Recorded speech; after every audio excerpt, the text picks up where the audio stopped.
months in order to give the opportunity for our partners in education and workforce a platform to reach across all of the KWIBS network. And today we have joining us Dr. John Gregory, who is the Executive Director of Adult Education.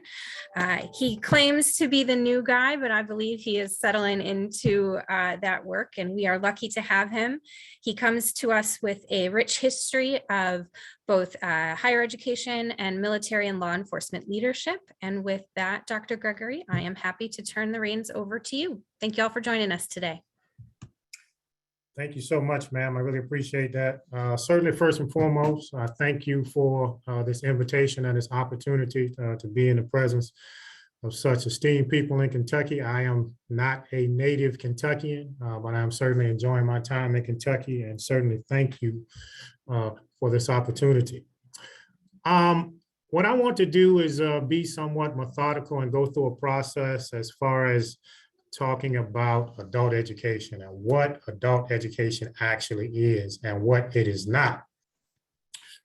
So my disclaimer, so let me make a qualifier as a new guy, and I'm going to try to maintain that title for as long as I possibly can for some of the mistakes that I have been making. So I'll chalk that up to being a new guy. So I will continue to maintain that title for as long as I will be allowed to.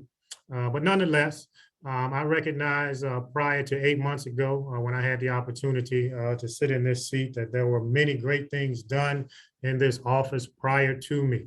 And I certainly recognize that, and I want to applaud that. And all of the people who came before me and have done wonderful and great things, as well as the staff members who currently work here, who have been here for decades, and they have served this fine state for many, many years. So that is to be recognized, but we are changing. So we're changing not because the new guy says that we have to change. We're changing because the globe is changing. We're changing because this nation is changing. We're changing because Kentucky is changing, because a multitude of things. And if you take into account the totality of the circumstance, one of which is the pandemic, we have to change. So that being said, that's where we are going. I think I maybe have a slide. If not, then I can continue to move forward if the slide is not available. I believe Debbie's got it available. We'll just take 1 minute and then pop it up there. All right. Outstanding, outstanding. So this is just one slide, so it's not death by PowerPoint. So in my previous life, when you used to go over to the Pentagon to brief, you only had like 2 to 3 minutes, and they gave you one slide, so you had to sink or swim in one slide. So that is what I'm going to attempt to do right now, just sink or swim with this one slide. So the heading is progress or movement. Now, these are two distinct things. Now, you can have a lot of movement and not making any progress, because you can be on a treadmill and run, and there's movement, but you're not actually making any progress. So what we're doing in the Office of Adult Education is we're trying to make progress so Kentuckians can make progress. So Kentuckians can make progress in their life, both personally and professionally. So we want to focus on progress versus movement. Progress versus movement. So one of my mentors uses the phrase, keep the main thing the main thing. Keep the main thing the main thing. So I have adopted that. That is not an original statement of mine. That is from one of my mentors, and I have adopted that from him. Keeping the main thing the main thing. So what is the main thing? Yes, this is adult education, but the main thing is people. Main thing is people. The main thing is the people of Kentucky. Kentuckians, specifically as far as adult education is concerned, from a demographic standpoint, we are charged with and funded to serve, and I choose that word advisedly, to serve the population between the ages of 18 and 64. 18 and 64. Now, This is not just a population who did not complete the high school process.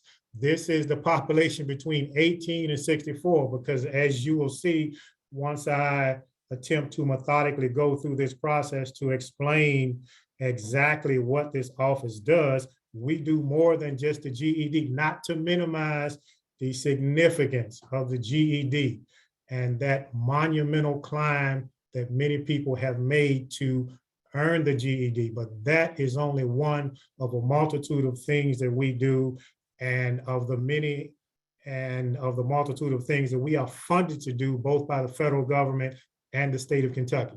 So I just want to make that clear. So if you take a look at the slide on the left side, the first thing is the U.S. Department of Education.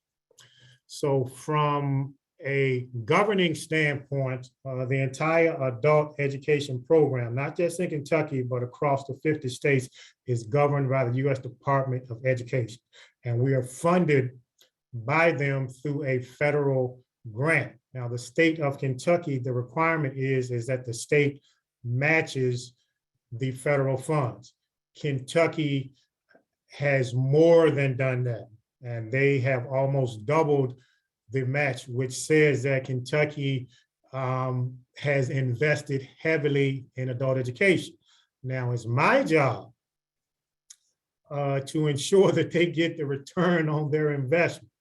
And that's what we're in the process of doing, is ensuring that that return on investment is what the taxpayers and what the state is actually paying for. So US DOE, and the grantee is the state of Kentucky. So this cabinet is actually the grantee.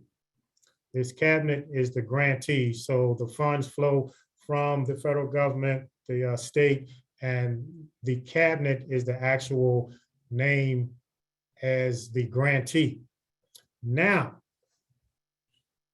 the local provider network. So how services are conducted in the state of Kentucky is based on Senate Bill 1, 2000, which states that the services for the population that we serve will be done through a local provider network. So they are in turn sub-grantees. They are grantees to the state of Kentucky and sub-grantees as far as the grant is concerned from the federal government. So currently, and I will go into this a little bit later in further detail, we have 27 local providers across the state that are charged to serve all 120 counties in the state of Kentucky. Now, if you see from a graphic standpoint, there is an arrow that is pointing both up and down, and that's intentional. That's intentional from a symbolic standpoint, because the point is that the state and the local provider network, we have to and must work together in order to best serve the citizens in Kentucky that we're funded and charged to serve. Now, as far as the governing authorities are concerned for this program, you know this better than me. It is WIOA, and for us specifically, it's Title II. As far as the state is concerned, it's Senate Bill 1, and then the state plan. So the grant from the federal government is based on the state plan. And the state plan, I believe the KWIB is the lead on the state plan, and adult ed has a component of that. But that's how we are funded, based on what is in our state plan. So from a governing authority standpoint, it is Title II, it's Senate Bill 1, and the state plan. So those are the governing documents for the entire program. So again, US DOE, the state of Kentucky, as far as the cabinet is concerned, and then the local provider network. So that is, from a structural standpoint, how this office is set up and how we actually conduct services. Now, people in progress.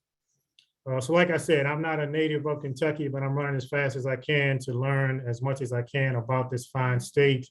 And I recognize that we have a challenge as far as workforce participation at this current time from a real-time standpoint. From a ranking standpoint, I think we currently sit 48 out of 50. So how does adult education impact it? I think that we have a significant role in that because the people that we serve, and if you don't know, currently, now I'm going to section this off as far as citizens in Kentucky who have not completed the high school process in any form. There are approximately 317,000 across the 120 counties in the state. So that's a subset of the population that we serve, but not the only component of the population that we serve. And it's important that we are intentional as we serve the people, and that we begin with the end in mind, meaning that progress is the key.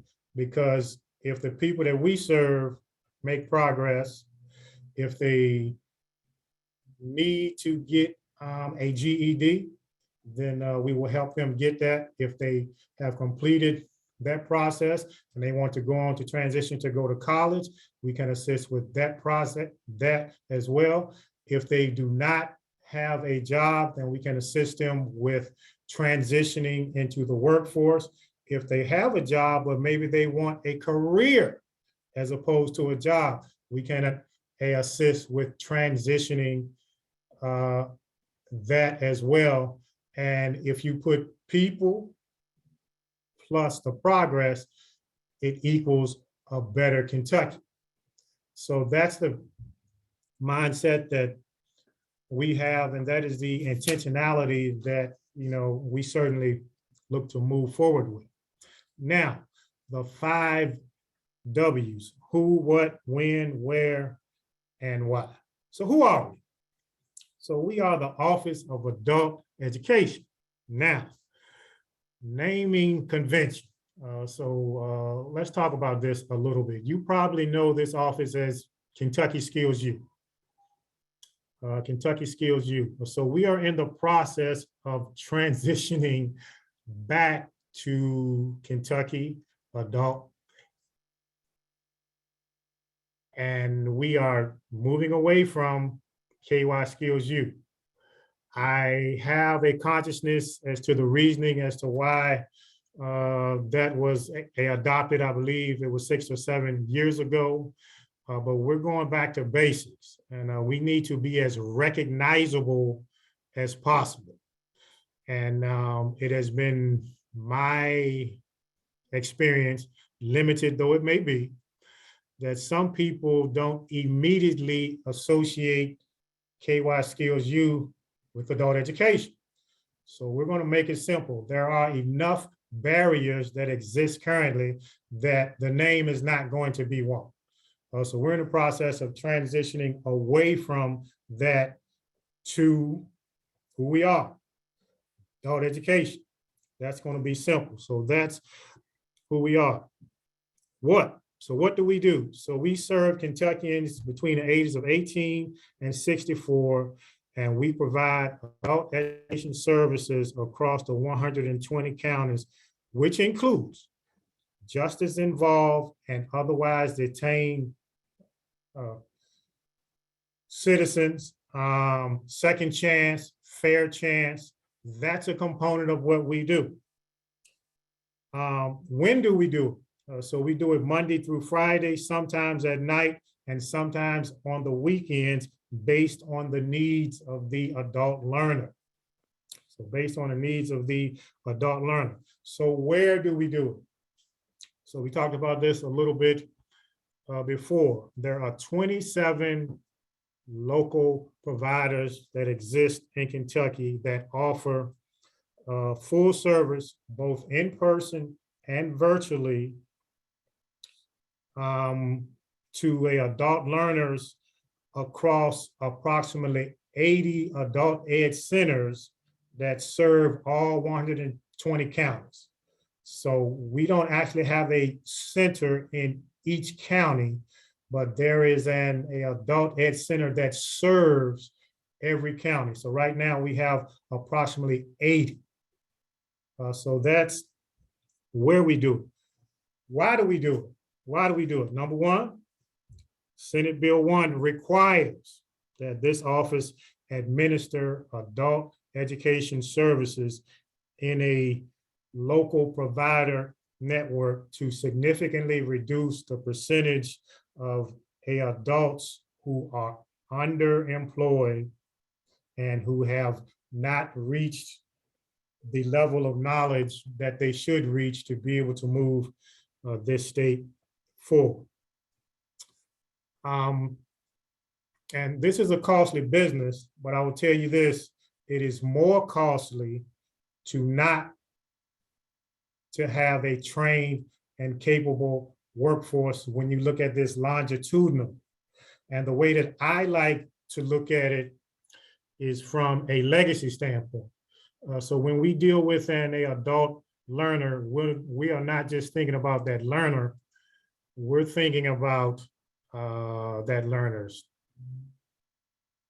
children, the family, and all of the other people and things that that individual learner will impact and shape as we move forward and to do bigger and better things across this state.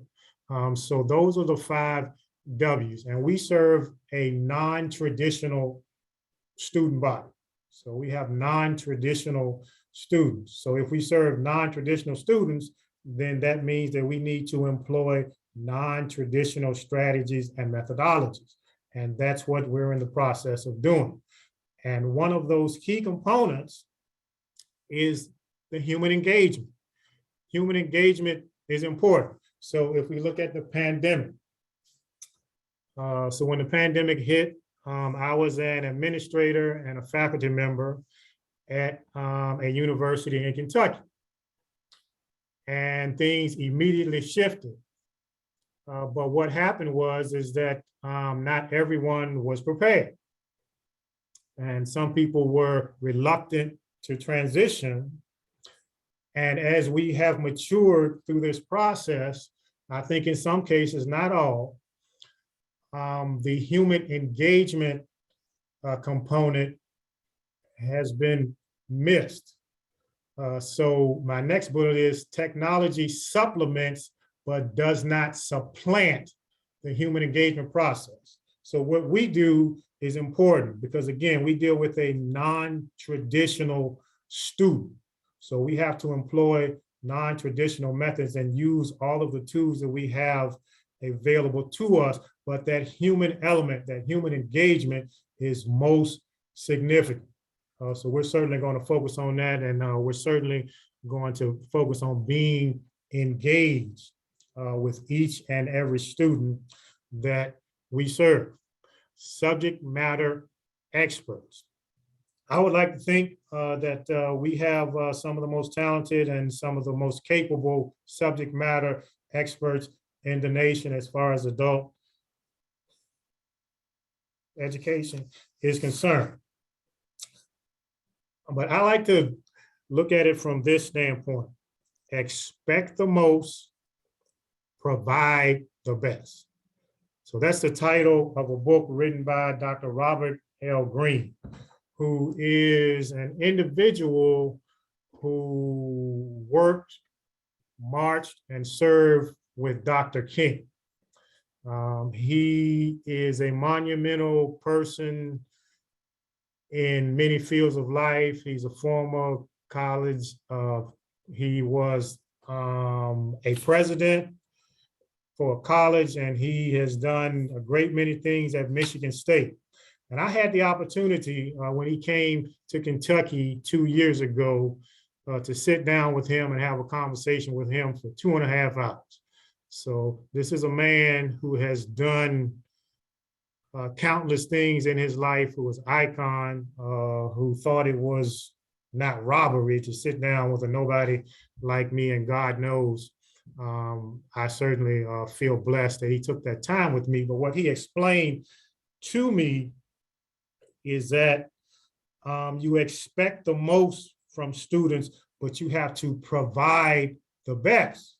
Now, we can't expect the most and then be marginal on instruction and all of the other wraparound services that are required for a student to be for a student to be successful. So that stuck with me. So we are intentional in this office of trying to invest in instruction and all of the other things that the people that we serve need, so we can get them to the finish line, whether that is a GED, whether that is a measurable skill gain, whether that is transition into the workforce or to post-secondary ed. So we will be about it and not just talk about it, being subject matter experts.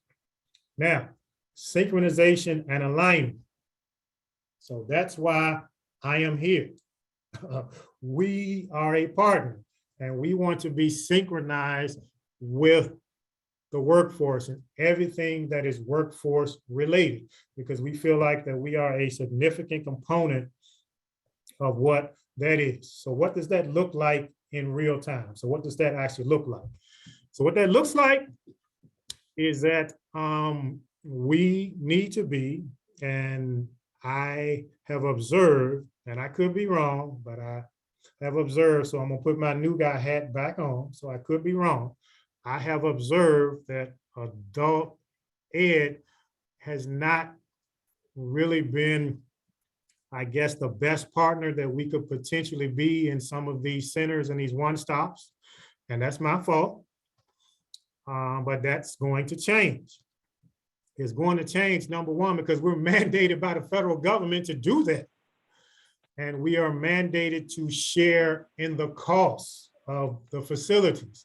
Now, I'm understanding that that I think the perspective was to try to find free space, and we want to do that because we want to be good stewards from a resource standpoint, but we're mandated by the federal government to share in the cost. And we want to have our face in the place so people know who we are, so we can serve people and we can get at this referral process, because I'm still struggling myself to kind of figure out what this referral process actually is and how it's working for Kentuckians, not how it's working for my office, but how it's working for Kentuckians.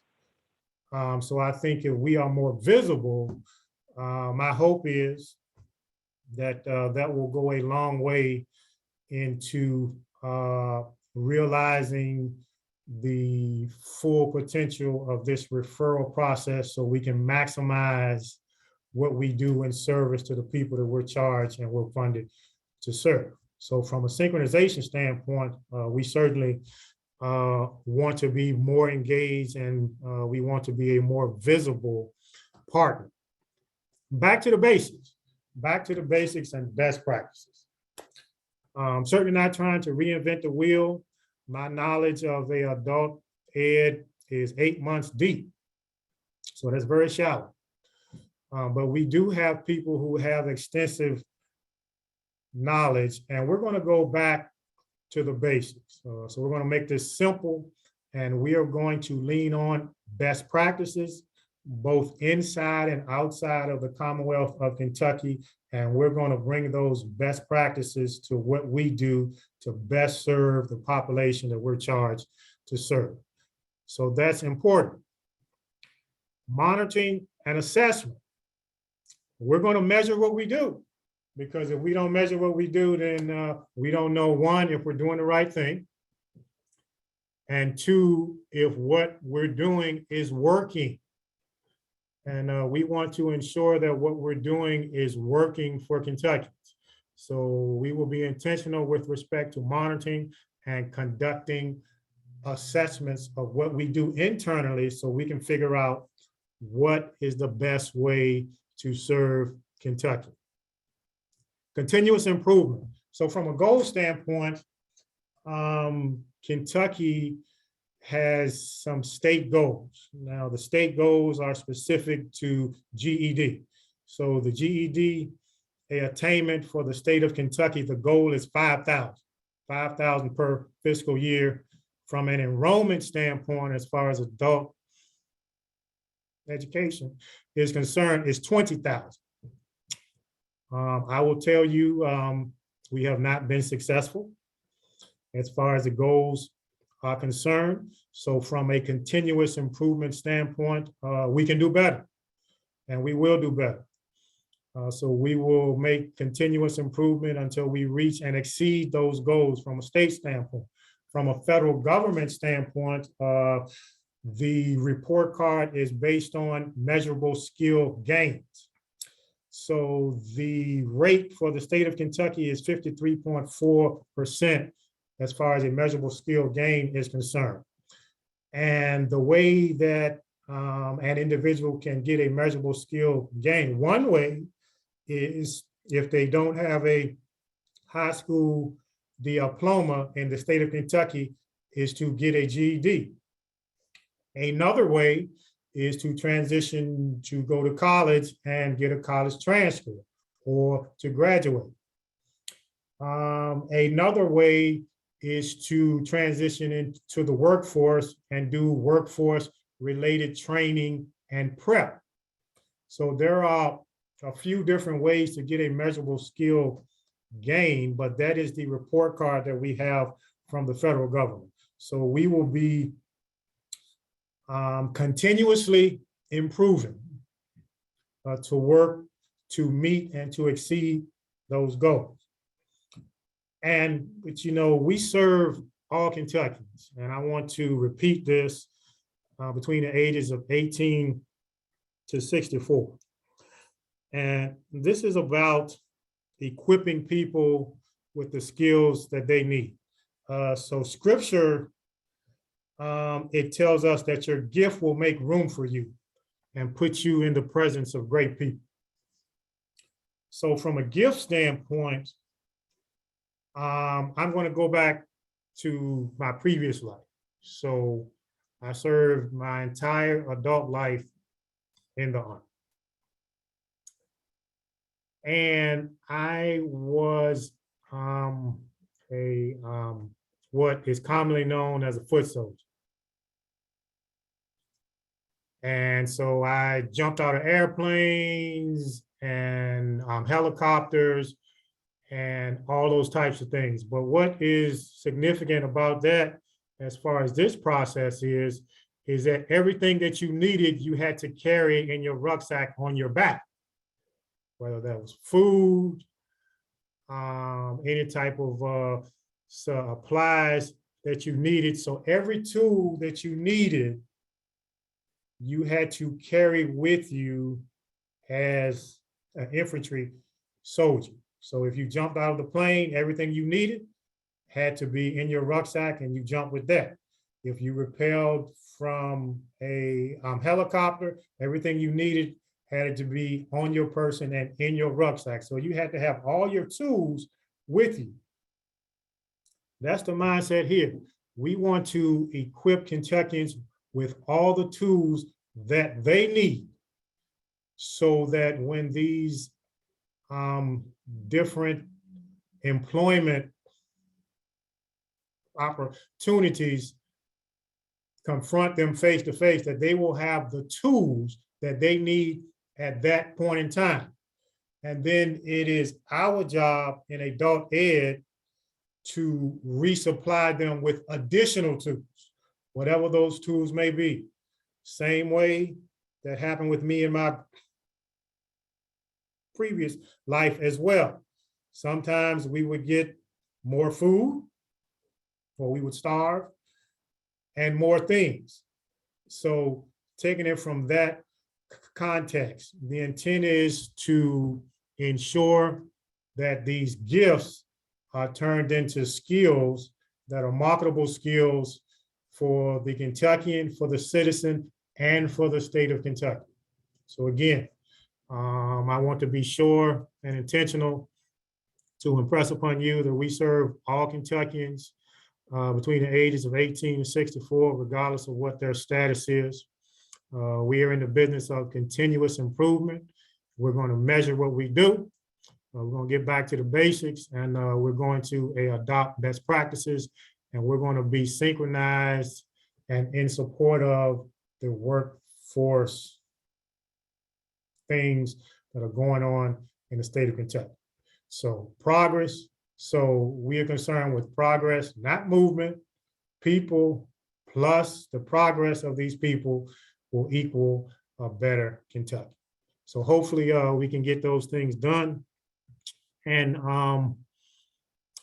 that's pretty much all I have as far as a one-on-one for the Office of Adult Education. So once again, I appreciate this opportunity. And if there's time, if anyone has any specific questions of me, I will do my very best to give an intelligent response. So thank you. Thanks, John, for your presentation. We appreciate it. I know in the statewide plan conversations that we've been having with all of our partners that everyone is really excited about the opportunity to have adult education back physically into the facility. So I know a lot of our partners is really excited about some of these changes that you're implementing. So thank you very much for that. And we also have Kevin Smith, our board chair, on today. Listening to the presentation, wasn't sure if he had any words for the group or wanted to chime in with this presentation at all. Oh, thank you, Stephanie, and Happy New Year to everyone.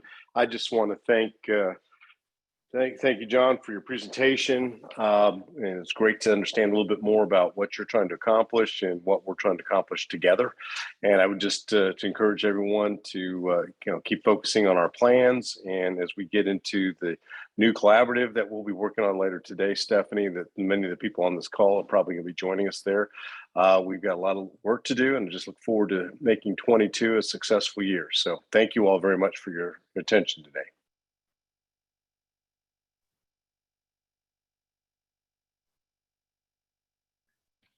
And if we do have any questions, feel free to stick them in the chat if you don't want to come off screen or come off mute. Okay, Stephanie, this is Naomi. I do have a question. I'm new. I don't know much about adult education, but you've referenced it several times in the age group, and you're saying up to 64. Is there a reason we cut it off at 64 that you know of? Or is that just a good number to use? I'm curious. I think from a demographic standpoint, that is the population. I don't necessarily think on the back end that is rooted in any type of statute. Now, on the front end, as far as the state of Kentucky is concerned, from a compulsory law standpoint, that is statutory in Kentucky. But on the back end, I don't believe that that is a law that we will not serve, people who are 65, 66, et cetera. I think from a demographic standpoint, that is the core of the population that we serve. So that back end, Naomi, I think it also has a little bit to do with the feds and their funding pots. So when you look at Title II for adult education and other items, Title III for older Americans, and a different separate segregated pot of money is awarded through the feds for Title III and older American work. Well, thank you both. I'm sorry, I just didn't have any idea. No, perfectly reasonable question.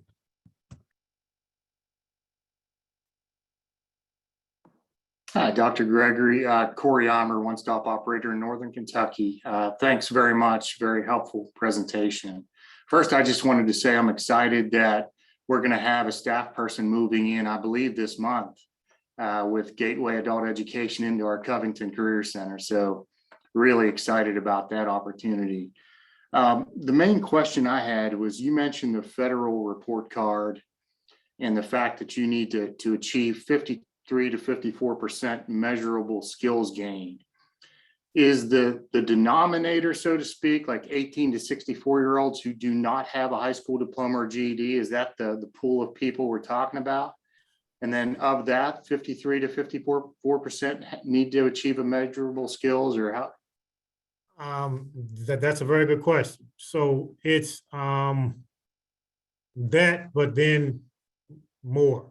So from a demographic standpoint, as far as the age group is concerned, that's correct, but not just people that did not complete the high school process. So this includes that population, as well as people who are transitioning into the workforce, as well as people who are transitioning into college.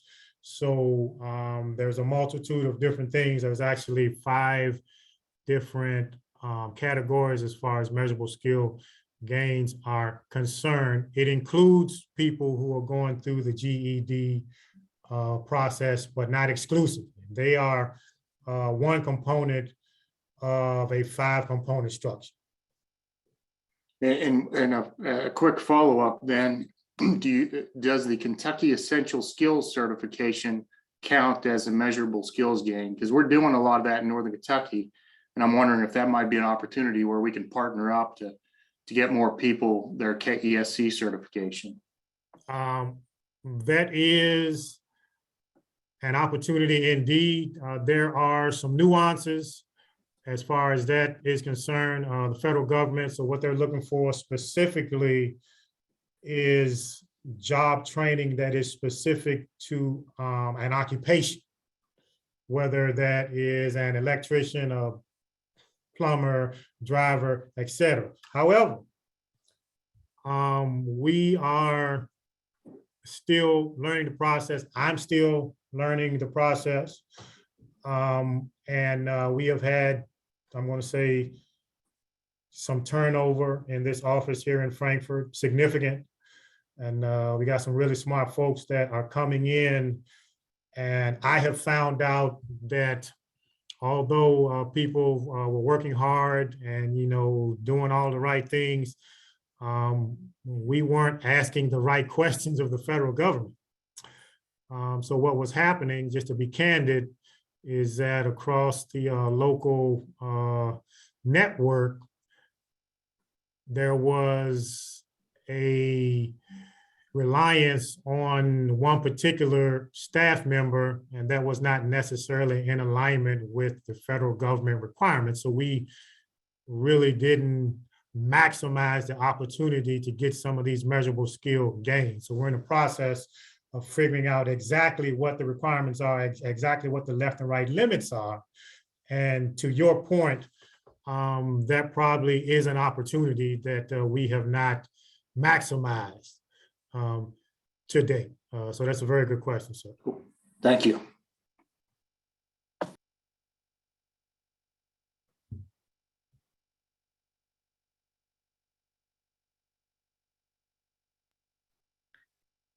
Well, I am sure everyone would enjoy 21 minutes of their lunch hour back if we can afford it. I really do appreciate everybody joining us today. I know there's probably packed schedules digging out of emails, so thank you for your time and attention today.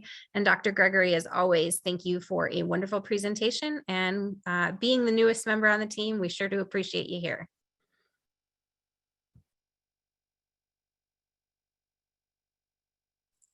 All right, y'all. You have a wonderful afternoon, and we'll see y'all soon.